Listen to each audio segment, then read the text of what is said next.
சிவகுரு சொற்பொழி நேயர்களுக்கு வணக்கம்.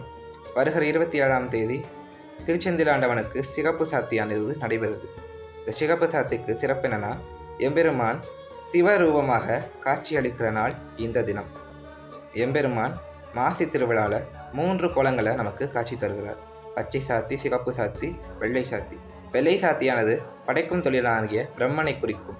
பிரம்மனைப் போலவே தானும் படைத்த தெய்வத்துக்கு நிகரானவன், படைக்கும் தொழிலுக்கு நிகரானவன் எம்பெருமான் முருகன் செந்திலாண்டவன் என்பதை விளக்கும் வகையில் வெள்ளை சாத்தியும், அதே போல எம்பெருமான் காக்கும் தொழிலை கொண்ட விஷ்ணுவாகிய பச்சை சாத்தியை தான் அணிந்து காக்கும் தொழிலுக்கும் உரிய நாயகனாக விளங்குகிறார். அதோடு சேர்த்து சிகப்பு சாத்தியாகிய தன் தகப்பனார் போல சிகப்பு சாத்தி சாத்தி கொண்டு தகப்பனாரை போல ஆடல் தரிசனம் காட்டிய இடம் இது. இந்த இடத்துல ஆசி திருவிழாவின் போது அருணகிரிநாதர் வந்து தண்டையணி வெண்டையும் கிங்கினி சதங்கையும் என்று இந்த திருப்புகளை பாட எம்பெருமான் இவருக்கு நடன தரிசனம் காட்டி அருளிய திருத்தலம் இந்த திருச்செந்திலம்பதி.